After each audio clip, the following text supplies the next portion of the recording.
Hello guys, it's Ryan Ho back with another video. Today I want to talk about the whole entire Dan Clark audio line that I heard at Canjam 2021 and give my impressions on those headphones. As always, please keep in mind these are my impressions at the Dan Clark audio booth at Canjam. It's in a kind of a noisy environment. And then I also have probably like 5 minutes to listen to each headphone. I listen to them on like my reference tracks to try to get a good understanding for each of the headphones, but sometimes I would have to use whatever music they had on their player. So, these are my impressions of these headphones. Now, you can see these headphones in front of me. These 4 headphones my friend dropped off for me, so I will be reviewing all of those very soon. And well, maybe not the Bose because it's less relevant nowadays. And yeah, so the first thing I would like to say is please like and subscribe down below. It helps my videos out. My ratio of subscribers to viewers is pretty bad, so I appreciate it. Anyways, the first thing I want to talk about Dan Clark Audio is how they're kind of a headphone company that started with modding the T50RP and then eventually became a company. So I think it kind of shows how much he values tuning and how much he puts that above a lot of everything else, I would say. And I think that represents a lot about his headphones and his line. So the first headphone that I want to talk about is their newest flagship, the Dan Clark Audio Stealth. Now, the Stealth is, for me, the best or one of the best closebacks I've heard at the Canjam. I think between that and the Verte close, they were very, very good. Now, I think the Stealth is tuned just immaculately. Like, it's tuned so well. Like, they even say that it's tuned to the Harman curve. And for me, I definitely can hear the precise tuning on that headphone.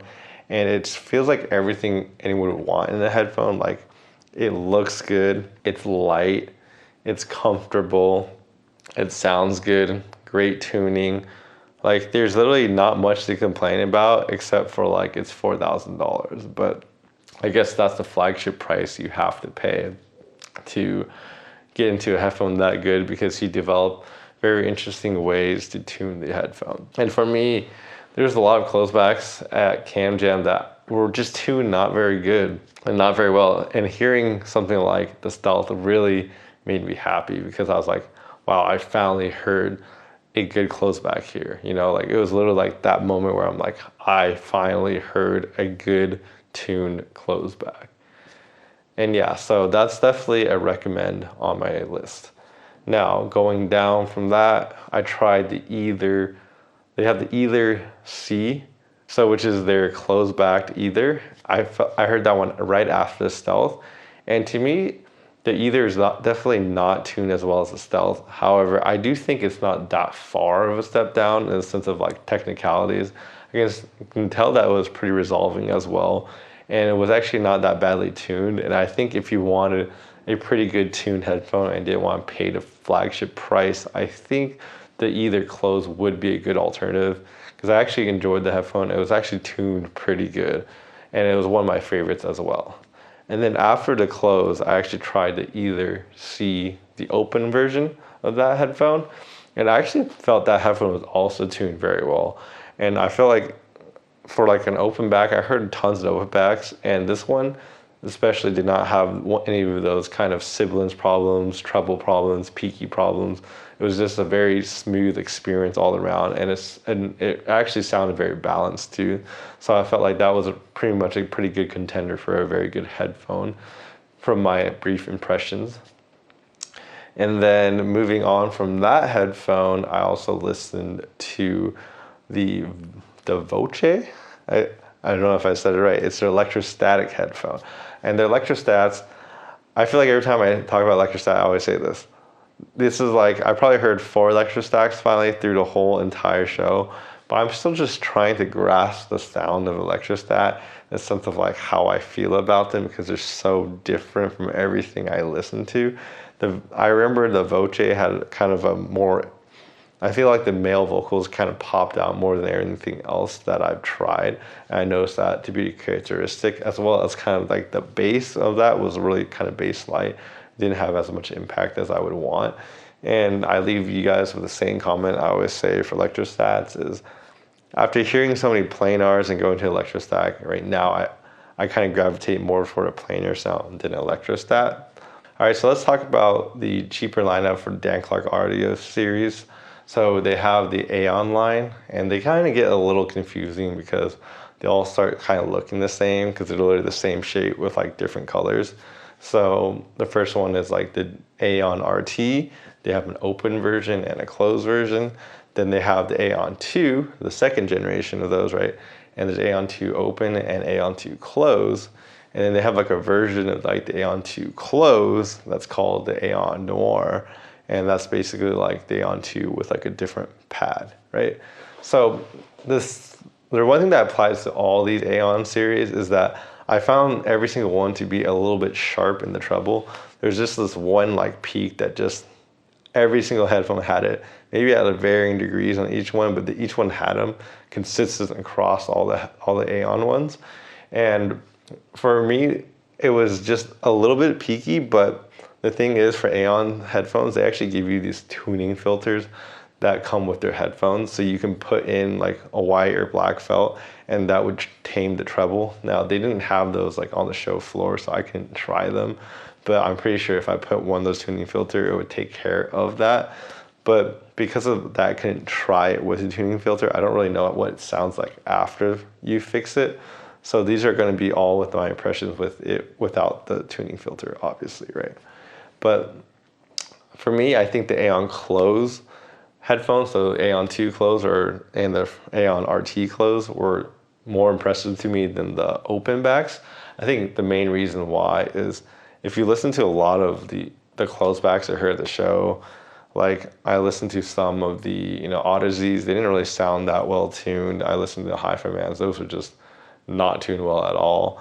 And it was kind of a relief to hear the Aeon series because they're actually tuned pretty well. Now, I don't think they're perfect, but they're like not bad, like they're a lot better than the competition.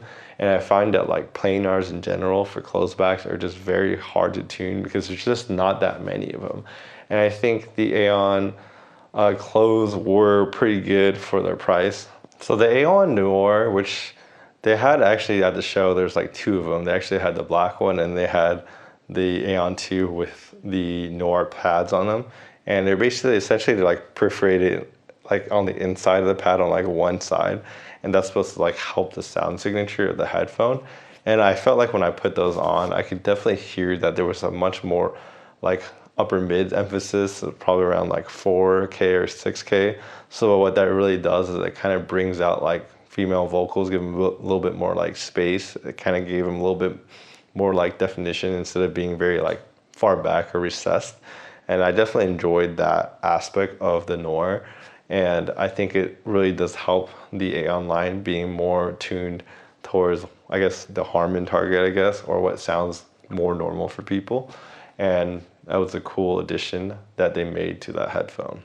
For me, the Aeon series is like not, I wouldn't say they're not bad, but not great either. To me, they're just like, they're good.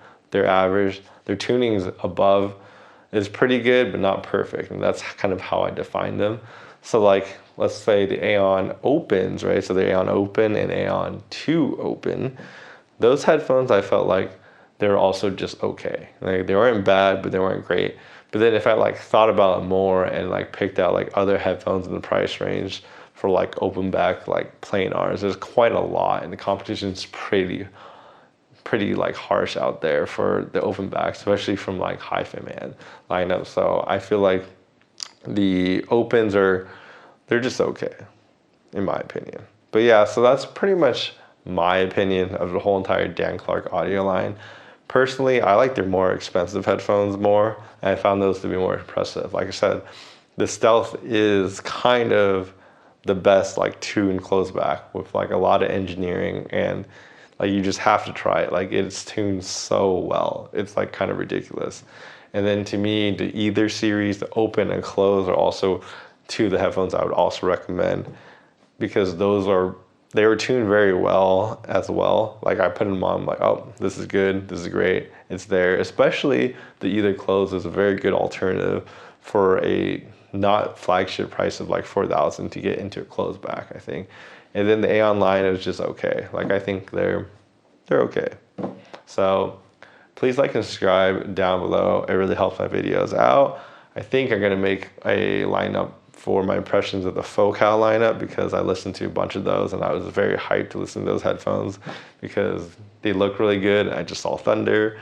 And then, yeah, I'm gonna talk about the rest of the headphones eventually as well. And then I still gotta review all these headphones right here. So I got a lot of work to do, but I'll get through it. So follow my channel and you'll see more of my videos. And I will see you guys next time. Bye-bye.